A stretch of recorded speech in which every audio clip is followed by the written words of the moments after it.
دوستو، زینت be be روتی ہوئی اسسٹنٹ کمشنر صاحب کے دفتر پہنچی۔ زینت بی بی کے ہاتھوں اور گالوں پر سرخ سرخ چوٹوں کے نشان تھے۔ اے سی آفس کے باہر ایک سیکورٹی گارڈ کھڑا تھا۔ اس نے زینت بی بی کو روک دیا اور کہا کہ آپ اندر نہیں جا سکتی، لیکن زینت بی بی روتے ہوئے کہنے لگیں کہ مجھے اے سی صاحب سے ملنا ہے۔ اگر آج اے سی صاحب سے نہ ملی تو یہ دن میرا آخری دن ہوگا۔ پلیز مجھے ان سے ملوا دو، ورنہ میرا شوہر مجھے جینے نہیں دے گا۔ سیکورٹی گارڈ نے کہا، تم کل صبح آنا، ابھی صاحب کے آرام کا وقت ہے۔ اتنے میں اے سی صاحب نے اپنی کھڑکی سے زینت بی بی کو دیکھ لیا۔ وہ فوراً باہر نکلے اور گارڈ سے کہا، اس عورت کو آنے دو۔ زینت بی بی دوڑتی ہوئی اے سی صاحب کے پاس آئیں اور روتے ہوئے بولی، صاحب میری مدد کیجیے، میرا شوہر مجھے زندہ نہیں چھوڑے گا۔ اے سی صاحب نے کہا، تم فکر نہ کرو، اندر چل کر سکون سے بات کرتے ہیں۔ وہ زینت بی بی کو اپنے دفتر میں لے آئے۔ زینت بی بی کی حالت انتہائی خراب تھی۔ وہ دبلی پتلی ہو گئی تھی۔ ان کے ہاتھوں، منہ اور پیٹھ پر چوٹوں کے نشان صاف دکھائی دے رہے تھے۔ وہ سسکیاں بھر بھر کے رو رہی تھی۔ اے سی صاحب نے نوکر کو کہا کہ انہیں پانی پلاؤ۔ پانی پینے کے بعد زینت بی بی آہستہ سے بولی، صاحب میرا شوہر روز شراب پیتا ہے۔ میں صبح سے شام لوگوں کے گھروں میں جھاڑو پونجا اور برتن مانج کر تھوڑے پیسے کماتی ہوں تاکہ گھر چل سکے، لیکن وہ پیسے میرا شوہر چھین لیتا ہے اور شراب میں اڑا دیتا ہے، پھر اسی بات پر مجھے وہی مارتا ہے اور خود کچھ کام نہیں کرتا۔ یہ سن کر اے سی صاحب نے نرمی سے کہا، اماں جی آپ منہ سے جھکا کر کیوں بات کر رہی ہیں، منہ اوپر کر کے بات کریں۔ زینت بی بی روتے ہوئے بولی، صاحب میں آپ سے آنکھیں ملا کر کیسے بات کر سکتی ہوں، آپ تو اتنے بڑے افسر ہیں۔ لیکن جب اے سی صاحب نے اصرار کیا تو زینت بی بی نے اپنا منہ اوپر کیا، اور جیسے ہی ان کی نظر اے سی صاحب پر پڑی تو ان کے قدموں تلے سے زمین نکل گئی، کیونکہ ان کے سامنے کوئی اور نہیں بلکہ ان کا وہی بیٹا کھڑا تھا جو 20 سال پہلے ایک حادثے کا شکار ہو گیا تھا۔ زینت بی بی سمجھ ہی نہیں پا رہی تھی کہ یہ سب کیسے ممکن ہے۔ ان کا بیٹا تو صرف 4 سال کی عمر میں دنیا چھوڑ گیا تھا، لیکن جیسے ہی انہوں نے اے سی صاحب کے چہرے پر غور کیا تو وہی کالا نشان نظر آیا جو ان کے بیٹے کے چہرے پر پیدائشی تھا۔ زینت بی بی حیران تھی کہ یہ کیا ماجرا ہے۔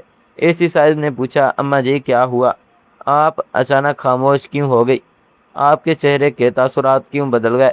زینت بی بی لرزتی آواز میں بولی، صاحب مجھے ایک بات بتائیں، یہ آپ کے چہرے پر نشان کب سے ہے؟ اے سی صاحب بولے، یہ تو پیدائش سے ہے۔ زینت بی بی نے کانپتے ہوئے بولی، کیا آپ کی پیٹھ پر بھی ایسا ہی کالا نشان ہے؟ اے سی صاحب چونک گئے اور بولے، ہاں میری پیٹھ پر بھی ایسا ہی نشان ہے، آپ کو کیسے معلوم؟ یہ سن کر زینت بی بی کے پاؤں کے نیچے سے زمین کھسک گئی۔ انہیں یقین ہو گیا کہ یہ ان کا کھویا ہوا بیٹا ہی ہے، کیونکہ ان کے 4 سالہ بیٹے کے جسم پر بھی بالکل ایسے ہی نشان تھے۔ زینت بی بی روتے ہوئے چلائیں، بیٹا تم ہی ہو میرے بچھڑے ہوئے بیٹے۔ لیکن اے سی صاحب حیران ہو کر بولے، اماں جی آپ کیسی باتیں کر رہی ہیں، یہ کیسے ممکن ہے؟ پھر زینت بی بی نے کہا، آپ کے والدین کون ہیں مجھے بتائیے۔ اے سی صاحب بولے، میرے والدین تو اسلام آباد میں رہتے ہیں۔ زینت بی بی سسکیوں میں بولی، میرا بیٹا 4 سال کی عمر میں مجھ سے بچھڑ گیا تھا، اس کے بعد وہ مجھے کبھی نہ ملا۔ میں اور میرا شوہر یہی سمجھے کہ وہ دنیا سے جا چکا ہے۔ تبھی اے سی صاحب نے آہستہ آواز میں بولے، میں بھی 4 سال کی عمر میں اپنے والدین سے بچھڑ گیا تھا، ایک حادثے میں سب کچھ ہوا۔ میرے اسلام آباد والے والدین نے ہی مجھے پالا پوسا، پڑھایا لکھایا اور آج میں اسسٹنٹ کمشنر بنا۔ یہ سن کر زینت بی بی کے ہوش اڑ گئے۔ وہ سمجھ چکی تھی کہ ان کے سامنے بیٹھا شخص کوئی اور نہیں بلکہ ان کا کھویا ہوا بیٹا ہے۔ اے سی صاحب کی آواز بھر گئی۔ وہ پوچھنے لگے، اماں جی یہ سب کیسے ہوا؟ کیا واقعی آپ میری ماں ہیں؟ میں آپ پر یقین کیسے کروں؟ زینت بی بی نے جو انکشاف کیا وہ سن کر خود اے سی صاحب کے بھی قدم ڈگمگا گئے۔ زینت بی بی نے کہا، یہ بات آج سے تقریباً 20 سال پہلے کی ہے۔ لاہور میں رہنے والی زینت ایک نہایت ذہین اور محنتی لڑکی تھی۔ وہ کالج میں پڑھتی تھی۔ اسی دوران ان کی ملاقات ایک استاد رضوان سے ہوئی جو اسی کالج میں پڑھاتے تھے۔ رضوان شکل و صورت میں نہایت خوبصورت تھے اور زینت بھی حسین اور ذہین تھی۔ رضوان اکثر کلاس میں اور کالج میں زینت کی تعریف کرتے اور دل ہی دل میں اسے چاہنے لگے۔ کچھ وقت بعد زینت بھی اپنے استاد کو چاہنے لگی۔ آہستہ آہستہ وہ بہانے سے رضوان کے پاس ٹیوشن پڑھنے جانے لگی اور اس دوران ان دونوں نے زیادہ وقت اکٹھا گزارنے لگے۔ ایک استاد اور شاگرد کا رشتہ کب محبت میں بدل گیا یہ خود انہیں پتہ نہیں چلا۔ جب زینت نے اپنے گھر والوں کو بتایا کہ وہ رضوان سے شادی کرنا چاہتی ہے تو گھر والے شدید ناراض ہو گئے۔ کہنے لگے، یہ ممکن نہیں کیونکہ رضوان تم سے کافی سال بڑے ہیں۔ اور ہم ایسا ہرگز برداشت نہیں کریں گے۔ لیکن زینت بازید رہی اور کہنے لگی کہ رضوان کی اچھی نوکری ہے، پڑھا لکھا ہے، ان کے والدین کے پاس اچھی خاصی جائیداد ہے، وہ مجھے اچھا رکھیں گے۔ آخر کار بہت منت سماجت کے بعد گھر والے مان گئے اور دونوں کی شاندار طریقے سے شادی ہو گئی۔ شادی کی 1 سال بعد ہی زینت ماں بننے والی تھی۔ وقت گزرتا گیا، ان دونوں کا رشتہ اور محبت مزید مضبوط ہو رہی تھی۔ جب زینت نے بیٹے کو جنم دیا تو رضوان نے اس کا نام فراز رکھا۔ وہ اپنے بیٹے سے بے حد محبت کرتا تھا اور اس کی ہر خواہش پوری کرتا تھا۔ وقت گزرتا گیا اور فراز 4 سال کا ہو گیا۔ گرمیوں کی چھٹیوں میں فراز ضد کرنے لگا کہ گھومنے جانا ہے۔ زینت بھی کہنے لگی کہ شادی کے بعد ہم کہیں نہیں گئے، بچہ بھی بڑا ہو گیا، کیوں نہ اسے بھی لے جائیں۔ رضوان نے پہلے کچھ ہچکچاہٹ دکھائی، لیکن بیوی اور بیٹے کی ضد کے آگے ہار گیا اور تینوں گھومنے نکل گئے۔ بارشیں جاری تھی، پہاڑوں پر لینڈ سلائیڈنگ ہو رہی تھی اور کئی جگہ راستے بند ہیں، مگر رضوان اور زینت یہ سب نظر انداز کر کے پہاڑی علاقوں میں پہنچ گئے۔ وہاں 3 دن تک بارش کی وجہ سے ہوٹل میں ہی پھنسے رہے۔ جب راستہ ذرا کھلا تو انہوں نے واپسی کا ارادہ کیا۔ حالانکہ لوگوں نے انہیں منع کیا تھا کہ خطرہ ہے، لیکن رضوان کو اپنی نوکری پر بھی جانا تھا، اس لیے وہ نکل پڑے۔ راستے میں اچانک پہاڑی سے بڑے بڑے پتھر گرنے لگے۔ گاڑی بمشکل بچی، لیکن کچھ آگے جا کر سڑک ٹوٹ گئی اور ان کی گاڑی نیچے ندی میں پھنس گئی۔ پانی کا بہاؤ بہت تیز تھا اور گاڑی آہستہ آہستہ بہنے لگی۔ لوگوں نے رسیاں ڈال کر مدد کی۔ رضوان نے ایک ہاتھ سے رسی پکڑی اور دوسرے ہاتھ سے زینت کو تھاما ہوا تھا۔ زینت نے اپنے بازوؤں میں فراز کو پکڑا ہوا تھا۔ جیسے ہی لوگ انہیں کھینچ رہے تھے، اچانک فراز ہاتھ سے چھوٹ گیا اور ندی میں بہہ گیا۔ شام کا وقت تھا، اندھیرا چھا رہا تھا۔ زینت چیخ چیخ کر پکارنے لگی، فراز فراز۔ رضوان اپنی آنکھوں کے سامنے اپنے بیٹے کو بہتا ہوا دیکھ کر پتھر سا ہو گیا۔ لوگوں نے زینت اور رضوان کو تو بچا لیا، لیکن فراز کو نہ بچا سکے۔ ساری رات تلاش ہوتی رہی، لیکن بچہ نہ ملا۔ اگلی صبح ریسکیو ٹیمیں بھی آئیں، مگر وہ بھی ناکام رہیں۔ اس حادثے نے رضوان کو توڑ کر رکھ دیا۔ اس نے بیوی کو الزام دینا شروع کر دیا کہ اگر تم نے فراز کو ٹھیک سے پکڑا ہوتا تو وہ نہ بہتا۔ تم ہی کی ضد پر ہم گھومنے آئے تھے، تم ہی ہمارے بچے کی قاتل ہو۔ زینت بیچاری خاموشی سے سب سنتی رہی۔ وقت گزرتا گیا، مگر فراز کا کچھ پتہ نہ چلا۔ مہینہ گزر گیا۔ رضوان غم کی شدت میں شراب پینے لگا، پھر اس نے اپنی نوکری چھوڑ دی۔ آہستہ آہستہ گھر اور جائیداد بھی بک گئی اور وہ سڑک پر آ گیا۔ اب گھر کا بوجھ زینت پر پڑ گیا۔ اس نے دوسروں کے گھروں میں صفائی برتن دھونا شروع کر دیے تاکہ کرایہ اور کھانے کا انتظام ہو سکے، لیکن اس کی محنت کی کمائی بھی رضوان چھین کر شراب میں اڑا دیتا اور الٹا اسے ہی ستاتا کہ میرا بچہ مجھ سے تم نے چھینا ہے۔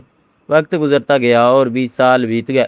آج زینت بی بی روتے ہوئے اسسٹنٹ کمشنر صاحب سے کہہ رہی تھی، بیٹا یہ سب کچھ اس دن ہوا تھا اور آج 20 سال بعد تم میرے سامنے ایک بڑے افسر بن کر بیٹھے ہو۔ اللہ کی کیسی قدرت ہے، اس نے کیسا انصاف کیا ہے۔ اگر اس دن تمہارے ابو مجھے نہ مارتے اور میں یہاں نہ آتی تو آج تم سے ملاقات بھی نہ ہوتی۔ یہ سن کر اے.سی صاحب کی آنکھوں میں سے بھی آنسو آنے لگے اور انہوں نے زینت بی بی کو گلے لگا لیا۔ وہ بولے، اماں اب آپ فکر نہ کریں، میں آ گیا ہوں، اب آپ کے ساتھ کچھ نہیں ہوگا۔ زینت بی بی نے پوچھا، بیٹا تم اس دن کہاں گئے تھے، تم کیسے بچے؟ اے.سی صاحب بولے، یہ تو مجھے بھی نہیں پتہ، یہ سب میرے اسلام آباد والے والدین ہی بتا سکتے ہیں، کیونکہ اس وقت میں بہت چھوٹا تھا اور بعد میں تو میں نے انہیں ہی اپنے والدین مان لیا۔ پھر اے.سی صاحب نے اپنے اسلام آباد والے والدین کو فون کیا اور ان کی بات زینت سے کروائی۔ انہوں نے پوری حقیقت بتائی کہ وہ بھی گھومنے آئے تھے اور راستے میں انہیں ایک بچہ زخمی حالت میں ندی کنارے ملا۔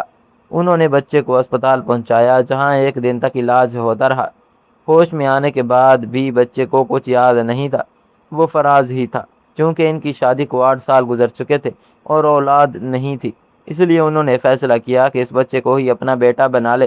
پھر انہوں نے فراز کو پالا پوسا، پڑھایا لکھایا اور آج ایک اسسٹنٹ کمشنر کے عہدے تک پہنچا دیا۔ یہ سن کر زینت بی بی اور اے.سی صاحب دونوں کی آنکھوں سے آنسو جاری ہو گئے۔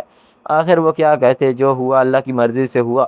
جب اے.سی صاحب نے کہا کہ میرے سامنے میری اصل ماں ہے، تو اسلام آباد والے والدین نے بھی خوشی سے کہا، بیٹا یہ بہت بڑی بات ہے، لیکن ہمیں مت بھولنا۔ اے.سی صاحب نے فیصلہ کیا کہ وہ اپنے اصل والدین کے پاس بھی جائے گا۔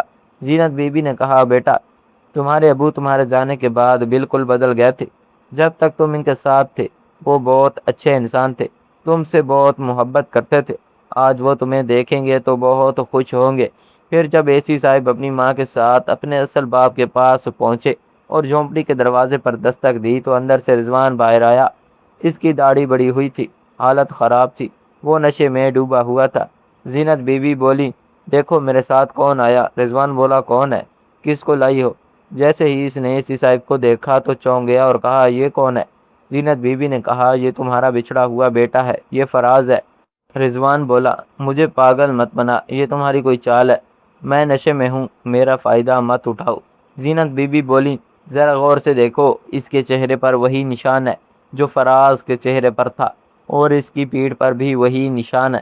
رضوان نے جب غور سے دیکھا تو حقیقت مان گیا اور روتے ہوئے بیٹے کو گلے لگا لیا۔ اے سی صاحب نے بھی اپنے والدین کو گلے لگا لیا۔ 20 سال بعد ماں باپ اور بیٹا دوبارہ مل گئے۔ اصل جیت تو زینت بی بی کی تھی، جنہوں نے 20 سال شوہر کے ظلم برداشت کیے، دوسروں کے گھروں میں صفائی برتن کیے، محنت مزدوری سے گھر کا چولہا جلایا اور آخر کار بیٹے کو واپس پایا، وہ بھی ایک بڑے افسر کی حیثیت سے۔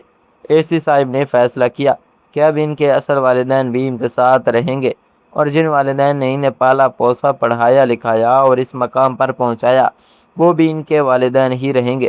وہ دونوں ہی خاندانوں کو ساتھ لے کر چل رہے تھے۔ دوستو، اس کہانی سے ہمیں یہ سبق ملتا ہے کہ اللہ اپنے بندوں کی آزمائش ضرور لیتا ہے، لیکن کبھی بھی ان کے ساتھ ناانصافی نہیں کرتا۔ اس کی قدرت نرالی ہے، وہ بچھڑوں کو بھی ملا دیتا ہے۔ اگر آپ کو یہ کہانی اچھی لگی ہو تو ویڈیو کو لائک ضرور کریں، چینل پر نئے ہیں تو ہمارے اس چینل کو لازمی سبسکرائب کر دیں۔